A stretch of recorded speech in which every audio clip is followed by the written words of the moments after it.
Hello and welcome to SKB shots. India versus England series అయితే అయిపోయింది. 4-1తో India series గెలిచింది. ఇందులో ఎన్నెన్నో మంచి మంచి రిజల్ట్స్ కనిపించాయి. కొన్ని కాస్త అపశృతులు కొన్ని వినిపించినా కూడా most of the series has been very very good. So ఆ సిరీస్ గురించి డీటెయిల్గా మాట్లాడుకుందాం. So let's get start.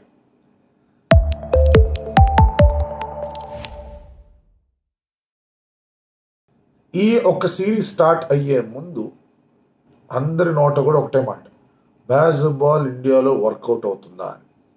First టెస్ట్లో ఫస్ట్ ఇన్నింగ్స్లో ఇంగ్లాండ్ ఆ విధంగా చతికిలబడి ఇండియా దాదాపు 200 లీడ్ తీసుకున్న తర్వాత బాల్ పని అయిపోయింది, ఇండియాలో ఏం సక్సెస్ అవుతుంది అని మాట్లాడారు. కానీ ఆలిపోప్ బాగా ఆడటం, దానికి 2-3 అవకాశాలు మనమే అందివ్వడం, దాంతో లాస్ట్లో బ్యాటింగ్ సరిగ్గా చేయకుండా ఉండడం, బుమ్రా అక్కడ అవుట్ అయిపోవడం, అంతకుముందు భరత్ అవుట్ అయిపోవడం, అంతకుముందు జడేజా రన్ అవుట్ అయిపోవడం, అశ్విన్ అలాంటి షాట్ ఆడటం, ఇవన్నీ కనిపించి 28 రన్ల తేడాతో ఇండియా ఓడిపోయింది. అక్కడే గెలుచుంటే కనుక India would have white washed England. India ఆస్ట్రేలియాని వైట్ వాష్ చేసిందని ఇంగ్లాండ్ని వైట్ వాష్ చేయాలి. 2016లో వాళ్ళు వచ్చినప్పుడు ఫస్ట్ మ్యాచ్ డ్రా అయింది రాజ్కోట్లో. ఆ తర్వాత 4 మ్యాచ్ల్లో ఎరక్కుమి పంపించారు. 2021లో వాళ్ళు వచ్చినప్పుడు చెన్నైలో ఫస్ట్ టెస్ట్ మ్యాచ్ గెలిచారు. ఆ తర్వాత వాళ్ళని ఏడిపించి పంపించారు. వాళ్ళు ఏడుస్తూ కూడా వెళ్ళారు, పిచ్చి బాలేదు, అది బాలేదు. ఈసారి టెస్ట్ సిరీస్లో బాగా ప్రధానంగా మనకి నచ్చిన ఒక అంశం ఏంటంటే they can not say pitch was not good.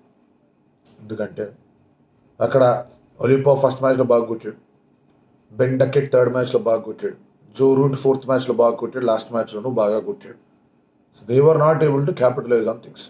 Second మ్యాచ్లో కూడా వాళ్ళ దగ్గర నుంచి మంచి మంచి నాకులే వచ్చాయి. అటు క్రాలీ దగ్గర నుంచి కానీ డకెట్ దగ్గర నుంచి కానీ అలా ముందుకు వెళ్తుంటే మంచి మంచి స్టార్ట్లే కనిపిస్తుంది. అంతెందుకు టామ్ హార్ట్లీ కూడా బాగానే ఆడాడు. So pitch was never A question. Last time అది క్వశ్చన్ కదా, ఊరికే నాటకాలు ఆడాడు, 2 రోజులు 3 రోజులు అయిపోయింది కదా అని. ఈసారి 4 రోజులు అయిపోయింది, పెద్దగా తేడా ఏం లేదు. ప్రతి టెస్ట్ మ్యాచ్ 4 రోజులే, లాస్ట్ టెస్ట్ మ్యాచ్ 3 రోజులనే. ఇందులో ఇండియాకి టెస్ట్ మ్యాచ్ నుంచి బాగా కలిసి వచ్చిన బాగా తెలిసి వచ్చిన అంశాలు ఏంటి? ఫస్ట్ మనం మాట్లాడుకోవాల్సింది ఏంటంటే there are group of people ఎవరైతే టెస్ట్ క్రికెట్కి చాలా అద్భుతమైన రీతిలో ప్రిపేర్ అయ్యారు. ఎలాగైతే వాళ్ళ ఫ్రాంచైజీలకు ప్రిపేర్ అవుతారో అదే రీతిలో టెస్ట్లకి ప్రిపేర్ అయ్యారు. అందులో one franchise he's particularly done well grooming 2 people. Yashasvi Jaiswal, Dhruv జురేల్ని రాజస్థాన్ రాయల్స్ ఫ్రాంచైజ్ అనేది బాగా గట్టిగానే వాళ్ళు గ్రూమ్ చేసింది. ఎందుకు ఈ మాట అంటున్నానంటే 2-3 ఆర్టికల్స్ వచ్చాయి రాజస్థాన్ రాయల్స్ నుంచి బయటికి. సంజు శాంసన్ కూడా ఒక మాట చెప్పాడు, నెట్స్లో ఎవరు ఎక్కువ బాగా ఆడతారు అది ఇది అంటే యశస్వి జైస్వాల్, ఆ తర్వాత ఎవరంటే ధ్రువ్ జురేల్. వాళ్ళకి సపరేట్గా వాళ్ళకి ఒక అకాడమీనే పెట్టి వాళ్ళని రమ్మని చెప్పి ప్రతి ఒక్క షాట్ మీద కూడా వాళ్ళ పిక్చర్ పర్ఫెక్ట్గా ఉండడానికి ప్రయత్నాలు చేస్తూ వాళ్ళకి డ్రిల్స్ చేస్తూ. నేను కొంతమంది అడిగారనమాట, కోచ్లు కూడా ఇంటర్నేషనల్ స్టాండర్డ్లో ఆడాలి కదా, ఆడకుండా ఉంటే వాళ్ళు ఎందుకు కోచింగ్ చేస్తున్నారు, వాళ్ళు ఏ విధంగా రోహిత్కో విరాట్కో లేదా ఇంకెవరకు కోచింగ్ ఇస్తున్నారంటే దెర్ ఆర్ 2 things. బాగా ఆడినంత మాత్రాన కోచింగ్ ఇవ్వడానికి ఉండదు. ఇదేమీ స్కూల్లో పాఠం చెప్పడం కాదు. కోచింగ్ అనేది is completely different thing altogether. Already వాళ్ళు ఒక లెవెల్కి వచ్చిన తర్వాత ప్రొఫెషనల్ క్రికెటర్స్ అవుతారు. సో ఇంటర్నేషనల్ క్రికెట్లో ఆడేటప్పుడు ఏంటంటే వాళ్ళకి ఏదైనా ప్రాబ్లం ఉన్నప్పుడు, ఫ్రంట్ ఫుట్ కదలకుండా ఉన్నప్పుడు, లేదంటే అవుట్ సైడ్ ఆఫ్ స్టంప్ బాల్స్లో ఎర్రర్ ఉన్నప్పుడు దానికి తగ్గట్టుగా డ్రిల్స్ని ఏర్పాటు చేస్తారు. అంటే కొన్ని బాల్స్ అట్లా వేయడం, డిఫరెంట్ బాల్స్తో వేయడం, డిఫరెంట్ యాంగిల్స్తో వేయడం, ఇలాంటి కొన్ని డ్రిల్స్ చూసి వీడియో అనాలిసిస్ ద్వారా ఇది ప్రాబ్లం అని చెప్పేసి చెప్తారు వాళ్ళకి. దాంతో ఇలా చేస్తే వర్కౌట్ అవుతుందని చెప్తారు. సో బేసికలీ ఇట్ ఈస్ ఒక రకంగా చెప్పాలంటే ఫెసిలిటేటింగ్ కైండ్ ఆఫ్ జాబ్. బెత్తం పట్టుకుని కూర్చొని ఇలా ఆడాలని చెప్పే జాబ్ కాదు. దానివల్ల కోచింగ్ గురించి బాగా తెలుసుంటారు. ఏ విధమైన డ్రిల్స్ చేస్తే ఎలా ఉంటుంది, ఏ విధమైన బాడీ మూవ్మెంట్ అనేది ఎలా కనిపిస్తుంది అనే దాని మీద డ్రిల్స్ ఉంటాయి. అందుకే మీరు అబ్జర్వ్ చేయండి, ఇండియా ఫీల్డింగ్ అనేది పీక్ అయింది ఆర్ శ్రీధర్ కోచ్గా ఉన్నప్పుడు.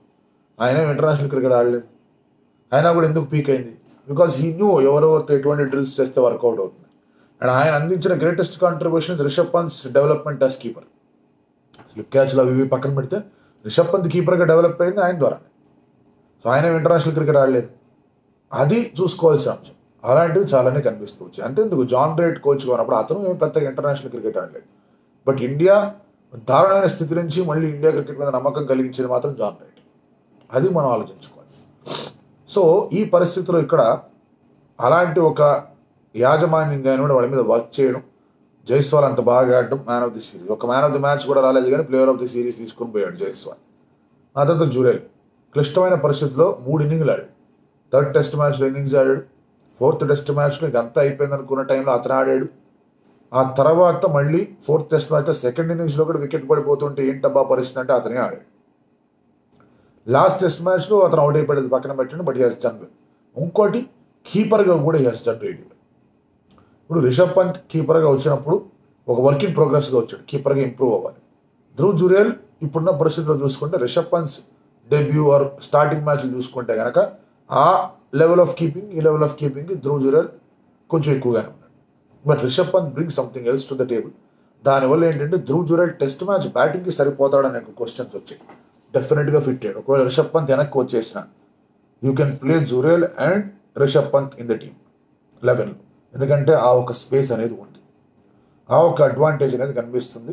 ఆ విధంగా ధ్రువ్ జురేల్ చాలా బాగా ఆడాడు.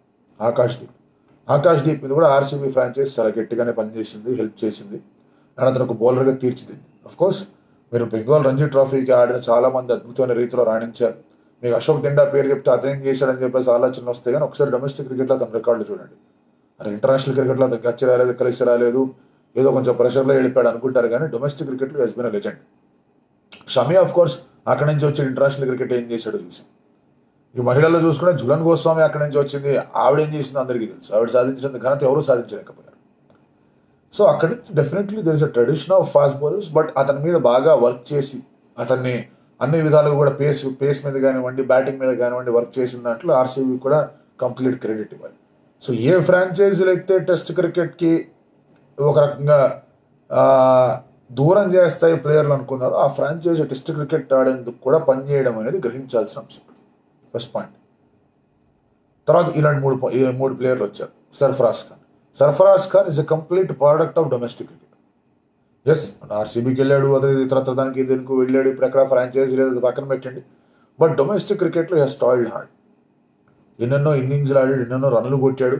ప్రతి టెస్ట్ సిరీస్ జరిగినప్పుడు తాను ఎందుకు ఇంక్లూడ్ చేయలేదని చెప్పేసి ప్రతి ఒక్కళ్ళు ప్రశ్నించేలాగా చేశాడు. అవకాశం వచ్చినప్పుడు బాగా ఆడాడు. అవకాశం వచ్చింది, 3 50లు కొట్టాడు శుభ్రంగా. ఫస్ట్ మ్యాచ్లోనే చాలా బాగా ఆడాడు, చుక్కలు చూపించాడు. సెకండ్ మ్యాచ్లో సరే 2 ఇన్నింగ్స్లు పోయినా థర్డ్ మ్యాచ్లో మళ్ళీ బాగా ఆడాడు.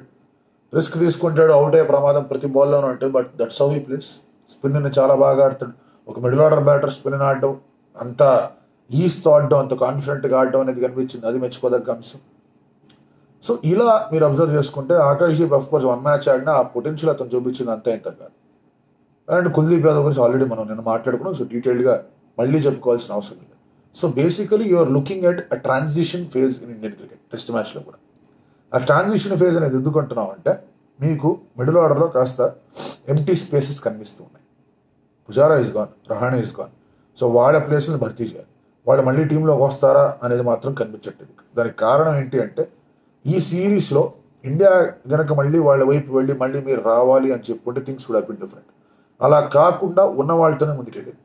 దానికి complete credit should be given to Rahul Dravid and Rohit Sharma. Will back the boys అన్నారు. అండ్ రోహిత్ శర్మ మీరు గమనించండి, లాస్ట్ ట్రోఫీ అయిపోయిన ప్రతి ఒక్కరు కూడా they wanted to go and have a picture with Rohit Sharma. అతను మాట్లాడుతూ ఉండడం, గార్డెన్ మే ఘూమింగే తో ఎంసీ కడుతుంగా ఇట్లాంటి మాటలని మాట్లాడడం, ఆ తర్వాత అదే ఫోటో పెట్టడం. So was very good. ఒక బిగ్ బ్రదర్ లాగా కనిపించడం.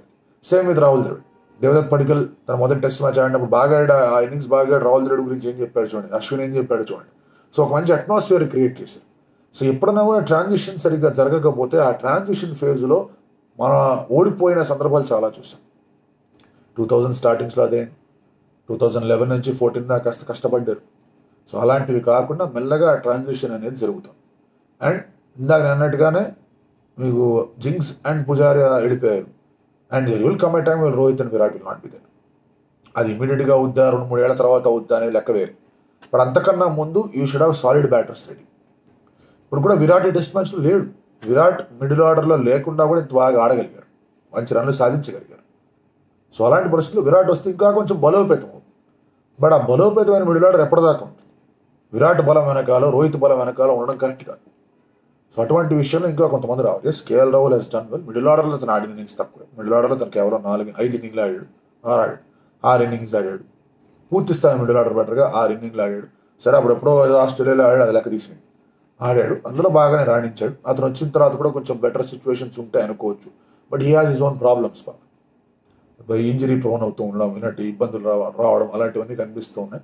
సో అది కూడా రాహుల్ని కూడా పూర్తి స్థాయిగా డిపెండబుల్ మిడిల్ ఆర్డర్ బ్యాటర్ అని చెప్పడానికి తన ఇంజరీలు పాపం అంటూ వస్తున్నాయి, ఎంత తన ఫామ్ ఉన్నా ఎంత బాగా ఆడుతున్నా కూడా. సో అలాంటి నేపథ్యంలో you have to create people ready. And అలాంటి విషయంలో ఈ సిరీస్ బాగా హెల్ప్ అవ్వడం మాత్రమే కాకుండా నెక్స్ట్ 5 టెస్ట్ మ్యాచ్లు వస్తున్నాయి. 5 టెస్ట్ మ్యాచ్లు వస్తున్న నేపథ్యంలో అది కూడా బాగా హెల్ప్ అవుతుంది. సో ఈ టెస్ట్ మ్యాచ్ గెలిచేశారు, కుమ్మేశారు. బుమ్రా అదరగొట్టాడు, అశ్విన్ అదరగొట్టాడు, కుల్దీప్ అదరగొట్టాడు, సిరాజ్ అవకాశం వచ్చినప్పుడల్లా బాగా వేసాడు, రోహిత్ 2 సెంచరీలు కొట్టాడు, 400 పరుగులు కొట్టాడు, శుభ్మన్ 2 సెంచరీలు, ఒక 90 కొట్టాడు, ఓ 50 కొట్టాడు, బాగా ఆడాడు. ఇవి కాదు ఇక్కడ మ్యాటర్, అదొకటే మ్యాటర్ కాదు. మ్యాటర్ ఏంటి అంటే ముందుకెళ్ళడానికి ఏ విధంగా సన్నద్ధం అవుతున్నారు. No if you think Australia, Bumrah, Siraj, Shami అయితే షమీ, ఆ తర్వాత మీకు ఆకాశ్దీప్ లిస్ట్లో ఉంటాడు. షార్దుల్ రంజీ ట్రోఫీలు బాగా ఆడుతున్నారు, పట్టుకెళ్ళే అవకాశాలు చాలా గట్టిగా ఉన్నాయి. స్పిన్నింగ్ విభాగం కావాలంటే కుల్దీప్ యాదవ్ అందరికన్నా ముందు వస్తాడు, జడేజా ఉన్నాడు, అశ్విన్ కూడా ఉన్నాడు. తర్వాత మీకు మిడిల్ ఆర్డర్ చూసుకుంటే Kohli will definitely be back.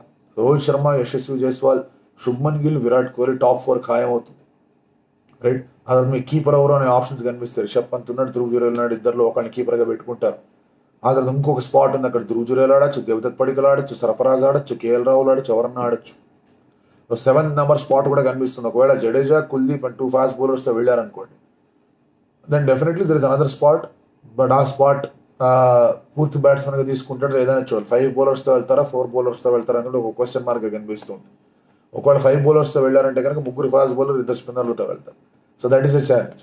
అక్కడ కుల్దీప్ యాదవ్ బ్యాటింగ్ చేయడానికి కుల్దీప్ యాదవ్ కాస్త అశ్విన్ పైన తీసుకొచ్చే అవకాశాలు కూడా కనిపిస్తుంది. ఎందుకంటే డ్రైవర్ వికెట్స్ మీద కుల్దీప్ యాదవ్ వికెట్ తీయగలుగుతాడు. అశ్విన్ డ్రైవ్ వికెట్స్ మీద తీస్తాడు, no doubt. But Kuldeep Yadav being risk spinner, batting మీద వర్క్ చేయడం, అతని మీద ఆలోచింపజేసేలాగా చేస్తుంది. లేదు అనుకుంటే ఇంకొక బ్యాటింగ్ స్పాట్ అక్కడ కనిపిస్తాం. సో ఇలా ఈ టీం అనేది రెడీ అవుతాం. ఈ రెడీ అయ్యే ప్రాసెస్ ఏదైతే స్టార్ట్ అయిందో ఈ సిరీస్లో, that is something worth mention. అందుకే దాని గురించి డీటెయిల్డ్ వీడియో అనేది చేశాను. మీకు ఈ యొక్క మ్యాచ్లో బాగా బ్యూటిఫుల్గా అనిపించిన మూమెంట్స్ చెప్పండి.